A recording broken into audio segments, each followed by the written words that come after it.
I'm a baby boomer, and I'm really happy to say that I get to work with a really dedicated bunch of millennials, and that's really refreshing. So, I'm sure you've all heard through the media outlets or elsewhere that there is a war on coal. This is a mantra that the coal industry has been putting out there, spending a lot of resources and time getting that message out that there is a war on coal. Well, is there really a war on coal? What's the truth here? What's really going on? And I'd like to address that today. And I'd like to start by taking a look at some changes that have occurred in our country in the past to get a sense of maybe what might be really happening here. And what I'd like to do is take a look at some paradigm shifts that have taken place. Those technological breakthroughs in our economy, in different sectors of our economy, that have led to huge advances, not only in the technology, but in the growth of the economy along with it. And the first one I want to talk about is transportation. Take a look at the left-hand part of this slide here. You know, when this country started, transportation on land was by foot, by maybe four-legged critter if you were lucky enough. And if you were really lucky, maybe there was some kind of a carriage or a wagon involved. And it was that way for a very long time. But things changed. There was new technologies that came about. We had something called the steam engine. This is a really cool advantage here. Being able to do the work mechanically instead of by brute force, by man or animal. And things really started to change. By 1869, we had a transcontinental railroad. Well, railroads were going to be the end all right there. Boy, we were going to be able to do everything with railroads, but technology kept advancing. By the end or the last decade of the 19th century, the automobile started to show up. And by the first decade of the 20th century, they were everywhere. And transportation has never been the same. We have advanced to the point where we are able to do things faster, more efficiently, get where we need on land, on water, in the air, and even in space.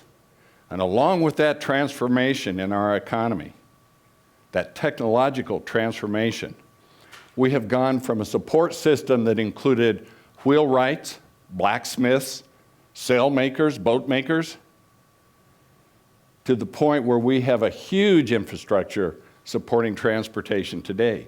We have modern roads, we have all sorts of systems dedicated to keeping our traffic in order.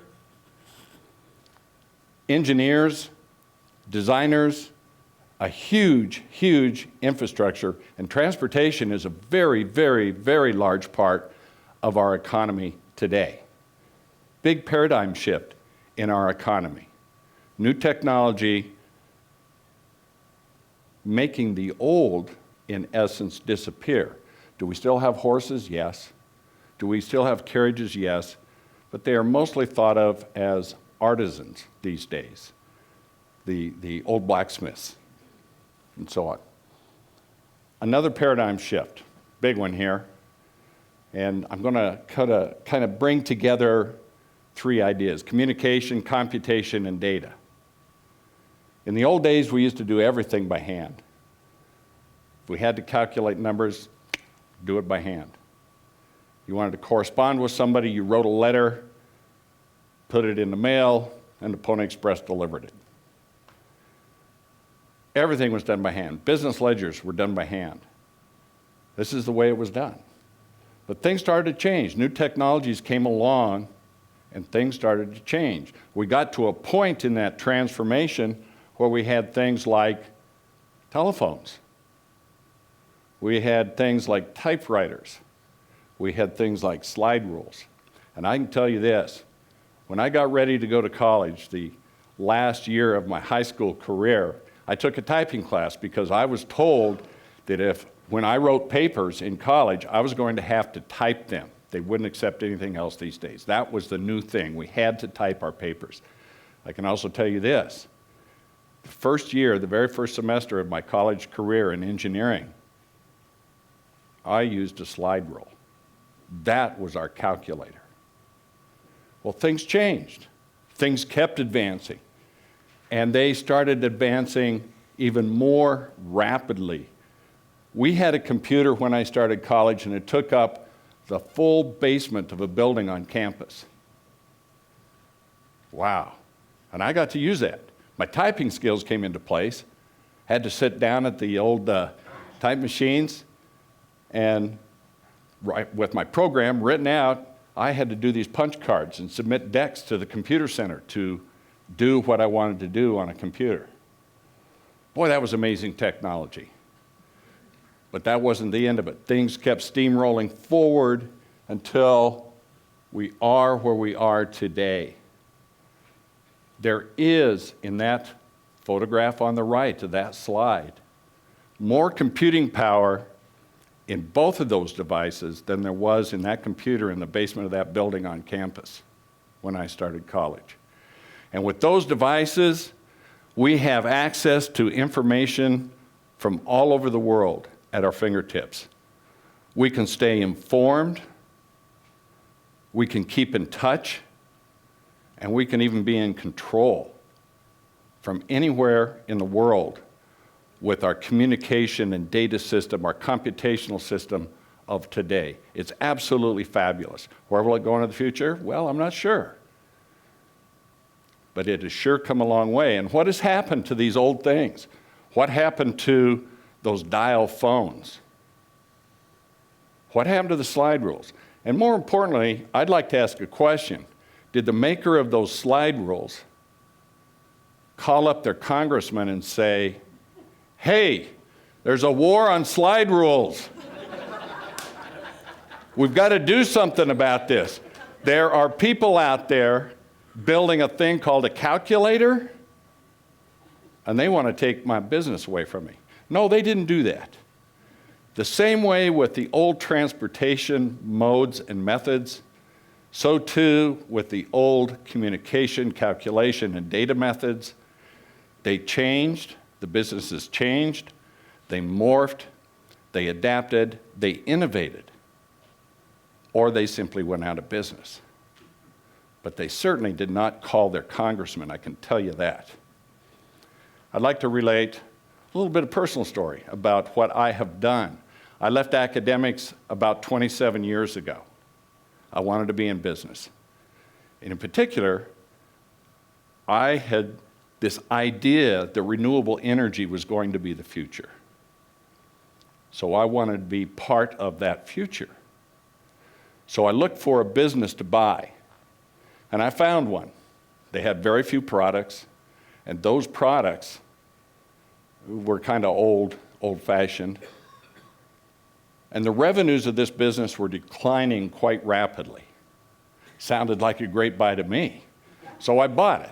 I saw it as a basis, a foundation for what I wanted to do. And one of the things I wanted to do with renewable energy was to pump water, for livestock in particular, in remote areas where there was no power. Well, the technology for doing that was quite old. And in fact, it was decades behind what could possibly be done when I started this business. I needed a sustainable business plan. We could not pump water with solar, maybe approaching 1% of all applications, but 99% plus applications had to be done some other way. We did not have the technology yet to do that with solar. And not only that, but the solar and wind solutions that were available were quite expensive. We did a few off-grid power situations for individuals that had never had power, but we were able to deliver that to them at some expense. Well, when I started, renewable energy was my lowest producing revenue line. I had to do other things. So I added products that were compatible to the markets I was working in. And I took a very, very old idea being the tech geek that I am, and I thought I could bring this into the modern age. And in the process, I innovated. I designed what was the world's first solid-state software controller for generators. And this gave me a product that was really advanced. It was much more reliable than the old technologies, and it really improved the revenue production. And this thing was fossil fuel driven. It was the best solution for a problem, for a need at the time. Things progress, things change, technologies come along. Our solar, our renewable energy technologies got better, and prices started to fall. Today, we can pump water with solar in all seasons, and we can meet over 95% of all water pumping applications with solar. From 1% to 95%, amazing. And we're doing it at a much lower cost than it would be for those generators that I build. I build very few of those generators anymore because solar is a better technology. It does the job better, does it for less money. Today, renewable energy is 95%, or renewable energy is far and away my #1 revenue producing product line, from the worst to the first. So let's look at energy and see if we can figure out what's going on here. There are two things that are happening. We have an old model for energy in this country. This is how we got started approximately 120 years ago. The first generating facilities were hydro facilities in the Northeast to provide power to cities. This was a new thing, electricity. This is a cool innovation. This is a thing that powered us through the Industrial Revolution.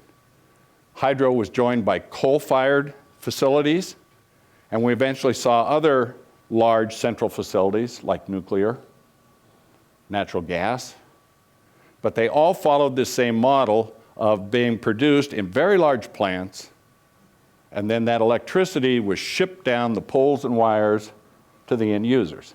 You and I, our businesses. That is the existing model. And everything was built around that, and everybody was happy. And to be sure, this got us through the Industrial Revolution. There wasn't a better alternative, but there were things in the wings waiting to come out. And that thing was renewable energy, distributed renewable energy. The technological advances in renewable energy were such that we could produce power anywhere, at any scale. We can do it at home, on your rooftop, in your backyard. We can do it for communities. We can do it on a large scale, a utility scale. This is a new paradigm, and it has advantages. Coal has always said, we produce power at a very low cost, and we produce jobs in the economy. We need to keep going forward with coal. Is that the case? Well, let's take a look at an example in the state of Montana. This is the state's largest utility. It is an investor-owned utility. And if we take a look at the right-hand side of this graph, you can see what the two most expensive sources of electrical energy are in the portfolio for this company, and it's coal. On the left-hand side of this graph, you can see what produces the lowest cost energy in this energy portfolio for this utility. And it's wind. It's a renewable energy. Now, I'm sure that you have probably heard that just the opposite is true. This is direct from the filings of this utility with the Public Service Commission of the state of Montana. This is the truth. This is the truth. You don't see any solar here because this utility does not yet have their own solar facilities on the system. Cost. What about solar? Well, solar has come down in price dramatically since 2008. So much so that we now have what we call grid parity with solar across the country. Grid parity simply means that solar energy can be produced at or below the cost of any other source of energy that we are currently using. It's competitive. It's very competitive. And it continues to fall in price. And it is being adopted at an increasing rate all around the globe. Solar in the United States was 51% of all new generation in the first quarter of 2015. That's an amazing, a very astounding bit of information. And we are going to see that continue going into the future. What about jobs? Coal says they provide jobs. 4 years ago, coal provided about 100,000 jobs directly in the United States. In 2014, that was approximately 74,000 jobs. Today, it's even less.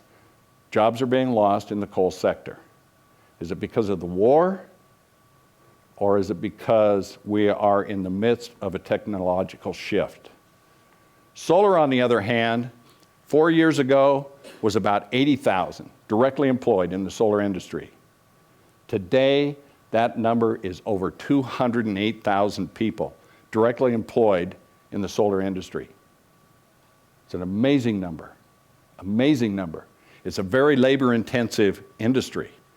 And these are not menial, minimum wage jobs. These people are highly trained with specific skills to achieve what it is they do. 20% growth in jobs in solar in the last 2 years. That was 20 times the national growth rate in jobs, which was 1%. 20% per year, and we expect that to continue into the future. Yet solar is only about 0.5% of all electrical generation in the United States. Imagine what we could do if that continues to grow, and I believe it will. Where is the war? Was there a war with our old transportation model as we transitioned to the new? No. Businesses adapted, changed, morphed. They innovated. Was there a war in the communications, data, and computation industry? No. Businesses changed. They morphed. They adapted. They innovated. There is a little bit of a problem when we have an industry in a sector of our economy that decides there is a war and they involve policy. It is no doubt at all, that when we start involving policy, costs are driven up because of it. We have to take on this burden of additional costs in our economy because of policy wars that are fought to favor what should be a market-driven occurrence. So what can we do? It's all about sustainability. Sustainability in the way you run your business. I had to have a sustainable business plan, or I wouldn't be standing here talking to you about this today. What is it you do? What is the best course of action to remain viable going into the future? And you have to ask the hard questions. You have to recognize what you do and what your product is. What is coal? Coal is a fuel for energy. Did coal ask what happens if I have additional competition? Their biggest competition today is natural gas. It's less expensive and has other attributes that aren't quite as bad as they are with coal. And we have renewable energy, which requires no cost for the fuel. Those fuel resources, the sun and the wind, will be here probably longer than man will be on this planet. Who or what is your competition? And you need to ask the what ifs. What if a technology comes along that makes my product obsolete? You either have to change and adapt and get involved with the technology, or you will disappear. This should not be a policy issue. Is there a war on coal? I don't think so. I think we are in the midst, most certainly, of a technological shift in our energy paradigm. This may be the most profound thing that happens in all of our lifetimes. I think it will be the most profound thing that we all are going to see, is this technological shift in energy. And you will either be on the bandwagon or you won't. Is there a war on coal? No. I think coal is fighting a one-sided battle in a war that does not exist. There is still time. We are still early in this transition. It may be upwards to 25 more years before we fully realize what is taking place. You can still change.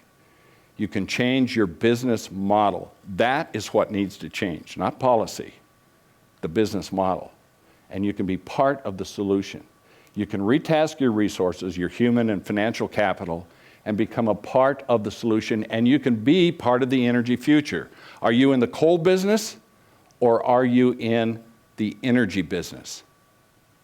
If you're in the coal business, you're going to disappear. If you are in the energy business, you will survive.